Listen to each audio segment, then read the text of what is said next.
시편 51편의 말씀입니다. 저희 다 같이 한 목소리로 시편 51편의 말씀을 읽겠습니다. 하나님이여, 주의 인자를 따라 내게 은혜를 베푸시며 주의 많은 긍휼을 따라 내 죄악을 지워 주소서. 나의 죄악을 말갛게 씻으시며 나의 죄를 깨끗이 제하소서. 물은 나는 내 죄가를 아오니 내 죄가 항상 내 앞에 있나이다. 내가 주께만 범죄하여 주의 목전에 악을 행하였사오니 주께서 말씀하실 때 의로우시다 하고 주께서 심판하실 때 순전하시다 하리이다. 내가 죄악 중에서 출생하였으며 어머니가 죄 중에 나를 잉태하였나이다. 보소서, 주께서는 중심이 진실함을 원하시오니 내게 지혜를 은밀히 가르치시리이다. 우슬초로 나를 정결하게 하소서. 내가 정하리이다. 나의 죄를 씻어주소서. 내가 눈보다 희리이다. 내가 즐겁고 기쁜 소리를 들려주시사 주께서 꺾으신 뼈들도 즐거워하게 하소서. 주의 얼굴을 내 죄에서 돌이키시고 내 모든 죄악을 지워주소서. 하나님이여, 내 속에 정한 마음을 창조하시고 내 안에 정직한 영을 새롭게 하소서. 나를 주 앞에서 쫓아내지 마시며 주의 성령을 내게서 거두지 마소서. 주의 구원의 즐거움을 내게 회복시켜 주시고 자원하는 심령을 주사 나를 붙드소서. 그리하면 내가 범죄자에게 주의 도를 가르치리니 죄인들이 주께 돌아오리이다. 하나님이여, 나의 구원의 하나님이여, 피 흘린 죄에서 나를 건지소서. 내 혀가 주의 의를 높이 노래하리이다. 주여, 내 입술을 열어주소서. 내 입이 주를 찬송하여 전파하리이다. 주께서는 제사를 기뻐하지 아니하시나이니 그렇지 아니하면 내가 드렸을 것이라. 주는 번제를 기뻐하지 아니하시나이다. 하나님께서 구하시는 제사는 상한 심령이라. 하나님이여, 상하고 통회하는 마음을 주께서 멸시하지 아니하시리이다. 주의 은택으로 시온의 선을 행하시고 예루살렘 성을 쌓으소서. 그때 주께서 의로운 제사와 번제와 온전한 번제를 기뻐하시리니 그때 그들이 수소를 주의 제단에 드리리이다. 아멘. 다 같이 기도드리시겠습니다.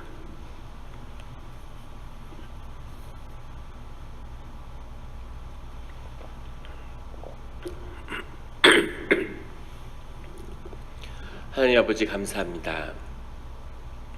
저희들 새벽 제단 앞에 주님의 말씀을 나누고자 모였습니다. 우리 마음의 기도와 묵상이 주님께 연락되기를 원합니다. 아멘. 오늘 말씀 가운데 첫 절에 가면 하나님이여, 주의 인자를 따라 이렇게 말씀이 시작되고 있습니다. 오늘 51편의 시는 특별히 다윗의 시인데, 다윗이 밧세바와 동침한 다음에 우리아를 죽였죠. 그런 큰 죄악을 범한 다음에 나단 선지자에게 그 정죄를 받고 그 다음에 하나님 앞에 나와서 회개하는, 하나님께 주님의 자비를 구하는 그런 내용입니다. 어떻게 보면 삶의 어려운 시기라기보다는 자신의 그 양심의, 신앙의 양심, 또 하나님 가운데 그 마음이 가장 비참할 때 하나님 앞에 나와서 노래하는 그런 그 기도죠. 1절에 가면 하나님이여 라고 시작하는데, 이 하나님이 보통 이 원문에 보면 여호와라고 부르지 않고 엘로힘을 찾고 있다는 것이 특이합니다. 보통 여호와라고 부를 때에는 주님의 구속의 주, 약속의 주, 나의 하나님, 이런 뜻이 강한데 주님을 차마 여호와라고 부르지 못하는 거죠. 그래서 엘로힘이라고, 엘로힘은 우리가 예수 그리스도가 아니라 그냥 하나님을 찾을 때처럼 모든 사람들이 다 근동에서 하나님을 엘로힘이라고 불렀는데, 엘로힘이라고 부르는 것은 차마 앞에 와서 주님 앞에서 그 이름을 부르지 못하는 거죠. 나의 하나님이라고 부를 자신이 없는. 그래서 일단 하나님을 부르는데 그 이름을 그냥 일반적으로 사람들이 누구나 부르는 그 이름으로 부르면서 그 앞에 나왔습니다. 주의 인자를 따라, 인자는 헤세드라는 건데 주님의 핵심적인 주님의 성품을 의미하는 거죠. 주님의 인자를 따라서 내게 은혜를 베푸시며 주의 많은 긍휼을 따라 내 죄악을 지워주소서. 내 죄악을 지워달라. 그 당시에 지워달라는 원래 원문은 깨트리다, 깨트려 주소서 이런 말씀인데, 그 당시에는 죄가 있으면 그 죄를 기록하기 위해서 점토판에다 기록을 했다고 합니다. 그래서 그 죄값을 다 치르고 죄가 없어졌다 그럼 그 판을 깨버렸는데 거기서 유래했다고 그러죠. 그래서 주님의 뜻에 따라서 내 죄악을, 그 죄악을 쓴 그 점토판을 깨트리는 것처럼 주님 앞에서 내 죄를 지워주소서 이렇게 간구하는 거죠. 2절에 가면 나의 죄악을 말갛게 씻으시며 나의 죄를 깨끗히 제하소서. 씻으시며 제하소서 다 같은 말인데, 이 하바스라는 말인데 이 말은 짓밟다 이런 말입니다. 그래서 그 당시에 그 빨래를 하는데 세탁기가 있던 시절이 아니잖아요. 그리고 손으로 빨면 그게 없으니까 빨래를 이렇게 널어놓고 강가에 그걸 발로 밟았다고 그래요. 기억나시죠? 우리 어렸을 때도 이불 빨래하고 그럴 때 욕조에 이렇게 빨래를 넣어놓고 비누를 풀고 이렇게 막 밟고 그랬던 기억이 나는데, 어머니가 그렇게 하시는데 가끔 저희들한테도 이제 그런 걸 이렇게 하라고 하시면은 어머니를 돕는 거지만 동시에 아주 굉장히 즐거웠던 그런 기억이 있습니다. 그래서 그 밟으라는, 그 짓밟으라는, 나의 죄악을 말갛게 짓밟아 주십시오 이런 이야기인데, 그걸 빨아서 옷을 누들러 너덜너덜해진 아주 그 때 더럽게 이게 물든 그런 옷을 깨끗하게 씻어달라고 그렇게 기도하고 있습니다. 3절에 무릇 나는 내 죄가를 나오니 내 죄가 항상 내 앞에 있나이다. 신앙의 양심이 일깨워져서 그것이 마비돼서 삶이 풍요롭고 잘 살고 주님이 함께하고 있다고 하는 확신에 차 있고, 그 순간에 주님을 잃어버린 것이죠. 주님은 아주 그 미묘하고 아주 은밀하게 그렇게 함께 하시는 분이기 때문에 그 주님을 한순간에 잊어버리는 겁니다. 새벽 기도를 오고 주님을 이렇게 구하시면서 매일 아마 다른 하나님을 만나실 거예요. 그런데 내가 하나님을 안다, 내가 하나님과 함께 하고 있다고 확신하는 어느 순간에 주님을 잃어버리는 거죠. 반대로 우리가 통회하는 심령을 가지고 억울한 일을 당하고 아프고 사업이 어렵고 힘들고 이런 때는 오히려 어떻게 보면 영적으로는 주님이 늘 가까이 계시죠. 내가 아주 힘들어서 기도하지 못할 때, 이럴 때 주님이 내 곁에 가까이 와 계시는 겁니다. 그래서 그럴 때가 사실 위기가 아니라 모든 게 잘 되고 아주 형통의 길이 열린 것 같고 승승장구하고, 이럴 때 주님을 잃어버릴 확률이 훨씬 높은 거죠.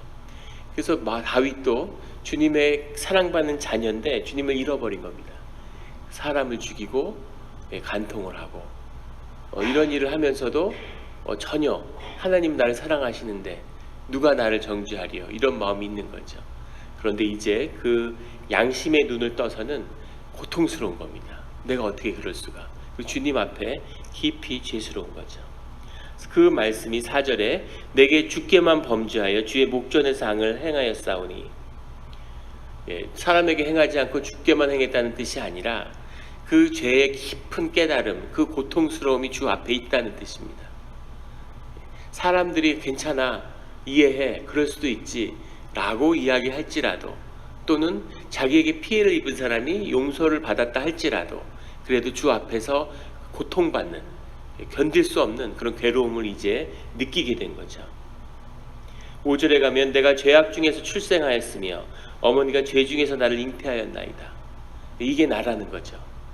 그 밑바닥으로 깊이 내려가서 바닥을 치니까, 주님 제가 원래 이런 인간이었습니다. 내가 주님의 기름 부은 사람입니다. 내가 주님이 세우신 왕입니다. 그래서 막 기고만장했는데, 그런데 깊은 그 통회의 심령 가운데 내가 원래 죄악 중에서 태어났고 내가 죄악의 육신을 입었고 내가 원래 이런 인간이었습니다 라고 주님 앞에 깊이 통회하는 그런 마음이 나오는 거죠. 6절에 보면 보소서 주께서 중심의 진실함을 원하시오니, 그 중심, 가장 깊은, 원래 이 중심이란 말의 원뜻은 우리가 그 신장을 의미하는 거였는데, 콩팥이죠. 신장, 키드니를 의미하는 말이었는데, 이것을 마음의 중심이라고 이 당시의 사람들은 생각했다고 그래요. 그때 이미 몸을 해부했는지 그 콩팥이 지방에 이렇게 쌓여 있는, 또 우리 몸을 깨끗게 하는, 이걸 가장 중요하게 여겼는지 이것을 중심이었다고. 근데 마음의 중심, 우리 심령의 중심이라고 본 거죠. 그것의 진실함을 원한다. 주님이 원하시는 것은 이것이죠. 우리가 어제 나눈 말씀 가운데도 예배 가운데 신실한 마음, 깨끗한 마음, 이것을 주님이 원하는 것을 알게 되는 거죠. 7절에 가면 우슬초로 나를 정결하게 하소서. 그래서 그 민수기 19장에 나오는 이야기죠. 부정한 것을 만졌을 때 우슬초로 물을 적셔서 이렇게 뿌려서 사람을 깨끗게 하는 정결의식을 하는데, 우슬초가 특별한 것도 아니고 그 물이 특별한 것이 아니라 하나님이 오직 정결케 하시는데 눈에 보이지 않는 하나님의 역사를 보이는 것으로 우리 삶의 은혜로 바꾸는, 이것이 예식의 의미죠. 그래서 이런 정결 예식을 통해서 우리 마음에 깨끗함을 입는, 이것을 기회로 해서 우리가 깨끗함으로 들어가는 예배와 같은 것이죠. 우슬초로 나를 정결하게 해주십시오. 나를 깨끗하게 해주십시오. 깨끗하게 될 수가 없기 때문에 너무 고통스러워서 오직 그것을 하실 수 있는 주님 앞에 나와서 부르짖는 겁니다. 8절에 가면 주께서 꺾으신 뼈들도 즐거워하게 하소서. 주님이 뼈를 꺾었는데 뼈를 꺾는 고통, 뼈를 꺾어서 사람의 몸이 상해버리고 그 완전히 무너져버린 그 바닥에 뼈가 꺾였는데 그 고통을 뭐라고 말하겠습니까? 저희 애들이 이제 운동하다가 이렇게 삐어서 오면은 혹시 아빠 나 뼈가 부러진 거 아니야? 이렇게 얘기를 하는 거예요. 근데 뼈가 부러졌을 리가 없죠. 만약에 뼈가 부러졌다 그러면 그 고통이라고 하는 건 뭐 그렇게 감내하고 내가 부러졌나 안 부러졌나 의심하는 그런 수준이 아니죠. 상상도 못하는. 그런데 하나님이 뼈를 꺾으셨는데 그 뼈가 꺾으신 와중에 그 뼈가 꺾은 그 고통 속에서 꺾여진 뼈가 주님의 의로 인해서 기뻐하게, 아 주님 정말 고맙습니다. 내 뼈를 꺾어주셔서 주님으로 인해서 내 삶이 새롭게 됩니다 라는 회복이 될 만큼 그렇게 꺾으신 뼈들도 즐거워하게 그렇게 해달라. 아주 간절한 기도죠. 그래서 회개가 정말 이렇게 임하는구나. 다윗은 하나님의 사람입니다. 우리가 여기서 잊어서는 안 될 것은 우리가 9절까지는 전부 회개에 대한 이야기죠. 그런데 다윗이 씻을 수 없는 죄를 지었는데 그 끝에서 주님께 돌아왔다고 하는 겁니다. 이것이 하나님과 우리와의 관계를 보여주는 근본적인 것이죠. 주님 안에서 용서받지 못할 죄악은 없습니다. 이것이 죄값을 치르지 않는다는 것과는 다른 거죠. 오직 주님은 죄를 사하여 주시는데 그 벌을 치르게 하시죠. 다윗도 그 벌을 치렀습니다. 그런데 그 죄를 사하게 하는, 그 마음을 깨끗게 하고 다시 주님과의 관계를 회복하고 예배로 나올 수 있는 그것을 다윗은 아는 거죠. 대조적으로 비교되는 것이 사울입니다. 사울은 삶이 깨끗했어요. 별로 다윗과 비교하면 죄라고 할 것도 없습니다. 다윗은 성전에 빵을 훔쳐먹고 이방인에 가서 용병 생활을 하고 간통을 하고 살인을 하고, 그 죄가 비교할 수 없이 무겁죠. 사울은 무슨 죄를 졌을까요? 사울의 죄는 딱 두 가지였죠. 주님이 멸하라고 한 그 아말렉의 그것을 진멸하지 않은 것, 사무엘을 기다리지 않고 제사를 먼저 지낸 것, 딱 두 가지밖에 없습니다. 그게 뭐 그렇게 큰 죄일까요? 그런데 중요한 것은 주님하고의 관계를 훼손했다는 거죠. 그게 왜 큰 죄였는지를 보여주는 결정적인 사건은 마지막 사무엘의 죽음입니다. 사울의 죽음이죠. 사울이 마지막에 죽게 되는데 자기 마차의 그 마부한테 뭐라고 얘기하냐면 이방인이 나를 찌를까 걱정되기 때문에 자기를 먼저 죽이라고 그렇게 얘기하죠. 그러니까 굉장히 충격적인 대목이죠. 자기가 죽음에 처했는데, 자기가 죽을 위기에 처했는데 자기의 체면, 자기의 가오, 그런 걸 걱정하는 거예요. 내 왕인데 이방인의 손에 죽으면 어떡하나. 거기서 무릎을 꿇고 주님 살려주십시오. 한 번만 살려주시면 제가 다른 삶을 살겠습니다. 이런 고백이 임하는 게 아니라 죽는 순간에도 멋지게 죽어야지. 목이 고다도 어떻게 이렇게까지 됐을까. 하나님을 떠난 사람의 끝이죠. 그런데 거기서 끝난 게 아니라 그 자자손손이 다 멸망해버리는, 주님에서 완전히 제하여버리는 그런 길로 들어갔다는 겁니다. 반면에 다윗처럼 비교할 수도 없는 악한 죄를 지었지만은 주님께 돌이킨 사람은 주님이 그걸 받아주시고 다시 솔로몬의 영광을 여는 주님의 약속을 지키셨다는 거죠. 물론 다윗이 죄값을 치르기는 했지만, 그래서 하나님께 돌아오는,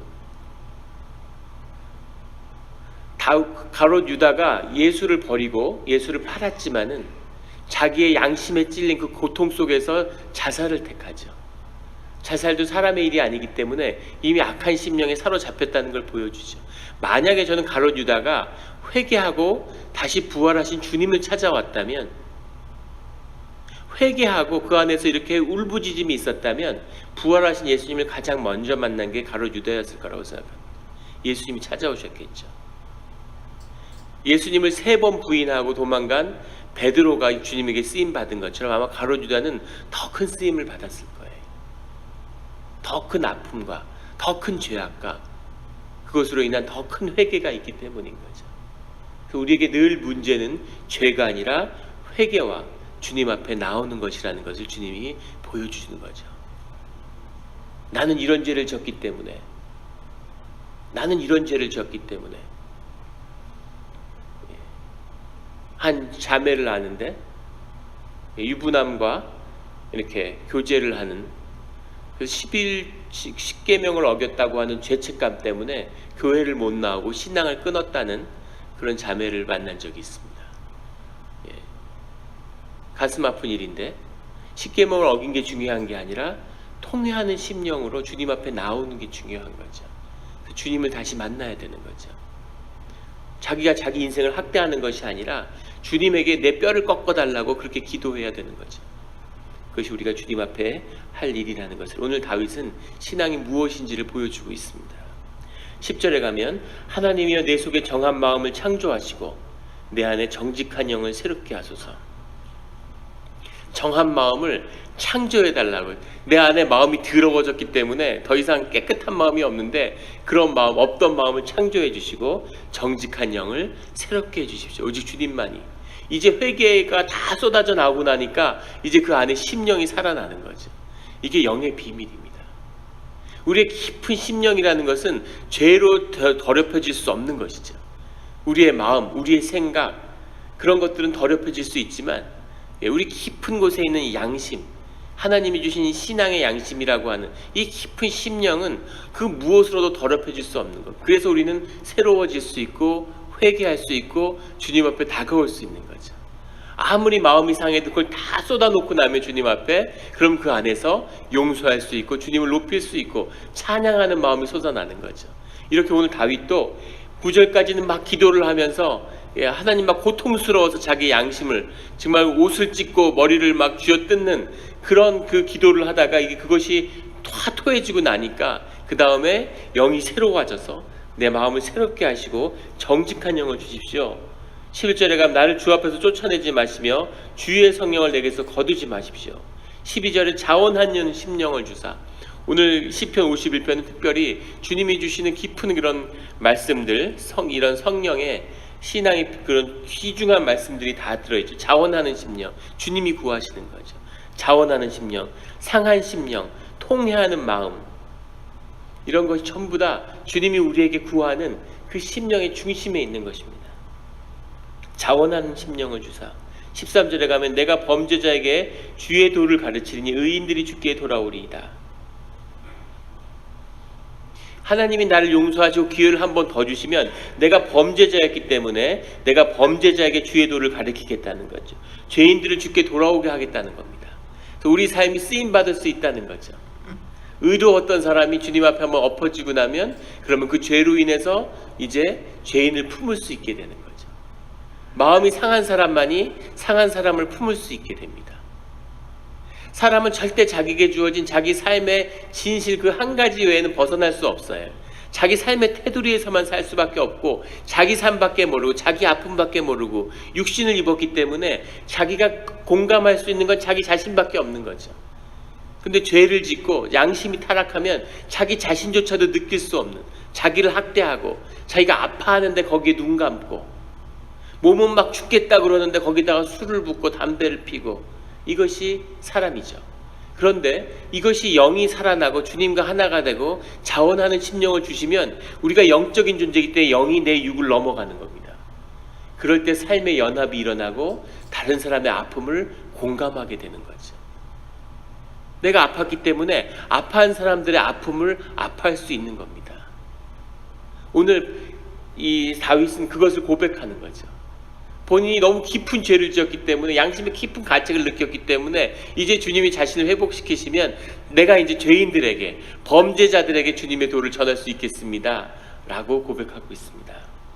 14절에 가면 하나님이여 나의 구원의 하나님이여 피 흘린 죄에서 나를 건지소서.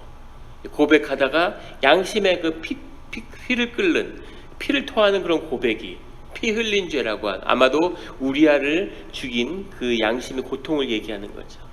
주여 내 입술을 열어주셔서 내 입이 주를 찬송하여 전파하리이다. 17절에 가면 하나님께서 구하시는 제사는 상한 심령이라. 하나님께서 구하시는 제사는 상한 심령이라. 이거보다 더 예배가 무엇인지를 잘 설명하는 말씀은 없는 것 같습니다. 주님께서 구하시는 제사는 상한 심령이라. 하나님이여 상하고 통회하는 마음을 주께서 멸시하지 아니하시리이다. 상하고 통회하는 마음, 상한 마음, 깨진 마음. 예수 그리스도가 이 땅에 오셔서 갈기갈기 몸이 찢기고 수많은 상처와 고난과 모욕을 당하고 그 사람들을 구원하기 위해서 오고 병에서 치유시키고 복음을 전파했더니만 매질을 하고 모욕하고 돌을 던지고 마지막에 침을 뱉고 그런 갖은 모욕을 당하는 거죠. 상한 마음, 마음이 상하는 겁니다. 영이 깨져버리는 거죠. 그런데 그것이 주님이 구하시는 우리의 마음인 것입니다. 그것이 주님의 마음이에요. 그 깨진 마음으로 사람들의 아픔을 아파하고 세상의 고통을 아파하고 주님의 아픔을 아파하는 그 심령이 이 땅에 있어야 하는 것이죠. 그 심령을 통해서 주님이 역사하시는 겁니다. 그래서 고난 가운데 우리가 주님께 의지하고 소망을 갖고 그 고난을 주님이 쓰시는 거죠. 그 고난을 통해 주님이 이 땅에 우리의 삶에 역사하시는 겁니다. 짧게 보면 큰 시련이고 아픔이지만 길게 보면 주님의 큰 은혜죠. 그 고통이 있어야지만이, 다윗의 이 시련과 통회와 고백이 있었기 때문에 솔로몬의 영광이 열리는 겁니다. 우린 솔로몬의 영광만을 바라보지만 크게 보면 다윗을 통한 주님의 은혜가 흘러가는 것이죠. 그래서 우리의 신앙은 대대 손손 자자손손이 내려가는 겁니다. 신앙의 선조가, 신앙의 일대가, 아브라함의 세대가 세워져야 되는 거죠. 육에 갇혀있는 동안은 그게 은혜인지를 모르고, 내 삶은 난 열심히 예수를 믿고 열심히 예배드렸는데 내 삶은 왜 이럴까 도대체. 아브라함의 세대입니다. 아브라함에게 하나님이 큰 은혜를 주시고 보여주시고 가진 고생을 하고 막 먹고 살기도 힘들어서 떠돌고, 근데 벌써 이삭이 되면, 이삭은 하나님을 크게 경험한 것 같지 않지만 하지만 큰 은혜를 누리죠. 이삭 때문이 아니라 아브라함 때문인 거죠. 그래서 아브라함의 세대가 일어나야 하는 것이 신앙의 도전인 것입니다. 18절에 가면 주의 은택으로 시온의 선을 행하시고 예루살렘의 성을 쌓으소서. 주님이 이제 축복을 내게 부으셨는데 그 은택이 부어서 넘쳐서 그 은혜로 이제 시온에 하나님의 온전한 선을 행하시고 예루살렘 성을, 주님의 왕국을 이루어 주십시오. 의의 왕국을, 선의 왕국을 이루어 주십시오 라는 고백을 담대하게 하는 거죠. 그 시작일 때는 하나님의 이름을 부를 수가 없어가지고 뼈를 꺾어달라고 하던 사람이 이제는 성을 쌓아, 예루살렘의 성을 쌓아달라고 이런 담대한 그런 기도가 나오는 겁니다. 19절에 가면 그때 주께서 의로운 제사와 번제와 온전한 번제를 기뻐하시리니, 주님이 제사를 기뻐하시지 않는 걸 압니다. 그런 제사를 우리가 드릴 수 없는 걸 압니다. 하지만 그때에는 의로운 제사와 번제와 온전한 번제, 여기까지 왔을 때 이제 예배가 되는 거죠. 우리가 계속 예배를 드리지만 기뻐하시는 예배, 진정한 예배, 하늘문이 열리는 예배, 하나님의 나라가 임하는 예배를 경험할 수가 없었는데 이제 여기까지 와서 이제 주님 앞에 나아갈 때 온전한 제사가 드려지는구나 하는 것을 아는 거죠. 다윗이 성전을 짓고 33년간 제사를 준비했습니다. 예배를 준비하는 거죠. 성가대를 30년을 조련했어요. 한 번의 예배를 위해서. 이것이 그 예배가 솔로몬의 영광을, 이스라엘의 영광의 문을 연 겁니다. 이것이 예배의 비밀이죠. 이 예배가 한 번 드려지는 것이 세상을 바꾸는 거예요. 이 비밀을 아는 곳에 큰 영광이 있습니다. 큰 축복이 있습니다. 우리 삶의 이유가 100가지고 시련이 200가지인데 그걸 매일같이 기도하고 그걸 구제받을 수 있는데, 그럼에도 불구하고 우리가 왜 그런 시련 속에서 떠나지 못할까, 시험 속에서 떠나지 못할까의 비밀을 푸는 그 열쇠가 예배 가운데 있는 거죠. 예배를 온전하게 한번 드리는 게 쉽지 않습니다. 그게 그렇게 쉽다면 왜 다윗이 그렇게 오랜 시간 예배를 한번 드리기 위해서 준비했을까요? 주님이 좌정하고 그 예배를 한번 받으시면 상상할 수 없는 그 축복이 부어지는 거죠. 그것을 보고 그 비밀을 안 거죠. 그래서 그 예배를 이스라엘 왕국과 유다 왕국의 역사를, 왜 참 유다의 왕국, 다윗의 뿌리라고 예수님을 지칭할까? 다윗은 그것을 아는 거죠. 그 육신이 남다른 게 아니라, 그 육신을 통해서 무엇을 이루는 게 아니라 그 깊은 영의 비밀을 받기 때문에 그것을 준비하는, 그래서 한 번에 이 온전한 제사를 드릴 수 있는 거죠. 그때 그들이 수소를 주의 제단에 드리이다. 그 당시에 가장 귀한 제물이었던 염소와 수소인데 그 중에서도 수소를, 수소는 그 당시에 드릴 수 있는 것 중에서 최고의 예물이죠. 주님은 야, 내가 수소를 먹겠느냐, 내가 염소의 피를 마시냐, 그런 거 갖고 오지 마. 그런데 그것을 가져다가 바칠 날이 온다는 겁니다. 그리고 주님이 그것을 받는 날이 오신다는 거죠. 기쁘게 우리가 최고에서 그것을 드렸는데 주님이 그것을 너희들이 줄일 수 있는 최고의 것이구나 라고 받아주시는 날이 온다는 거죠. 그런 게 드려질 때 하나님의 통치와 역사가 여기에 임하는 거죠. 다윗의 신앙과 다윗의 고백이 아니라 그것을 넘어서는 유대민족 전체의, 이스라엘 왕국의, 인류의 구원이 이 고백을 통해 이루어지는 겁니다. 신앙이 얼마나 신비하고 위대한 것인지를, 자기가 저지른 간통 살인의 그 비참한, 주님의 이름을 부를 수 없는 그 고백에서 시작해서 그 꿇은 한 번의 무릎에서 그 고백과 기도가 예루살렘 성을 쌓고 주님의 온전한 제사까지 나오는 거죠. 이것이 기도와 신비의 비밀입니다. 그런 기도가 우리 10년 가운데 나와서 오늘 이 아침의 기도에 우리 자손의 문제와 아직 보지도 못한 우리 자손과 손자와 손주와 손자까지 이어지는 그 자손 만대의 축복과 우리 자신의 이 삶을 넘어서는 교회와 이 땅과 이 나라와를 향한 기도가 함께 터지는 그런 이 새벽이 되기를 예수 그리스도 이름으로 축원합니다. 기도드리시겠습니다. 하나님 아버지, 감사합니다. 오늘 기쁜 또 새벽을 주시고 주님이 우리 새벽 제단의 기도를 온전히 받으셔서 우리 교회에 또 오늘 새로운 하루를 열어주신 것을 믿습니다. 우리가 열심히 기도했는데 하나님 노회를 잘 치를 수 있게 해주신 것 감사하고, 또 우리 교회 모든 묶인 문제들을 잘 풀어주신 것 감사합니다. 주님이 이제 새로운 한 발을 띄워주시는 줄 압니다. 주님, 그 길을 가는 동안 늘 주님의 은혜와 주님이 우리와 함께 하셨음을, 주님 우리에게 은혜를 베풀어 주셨음을 잊지 않는 그런 우리 영락교회 되게 하여 주시옵소서. 또 우리가 긴급하고 어려운 많은 기도의 제목들, 작고 또 중요한 그런 제목들을 가지고 오늘 새벽 제단에 나왔습니다.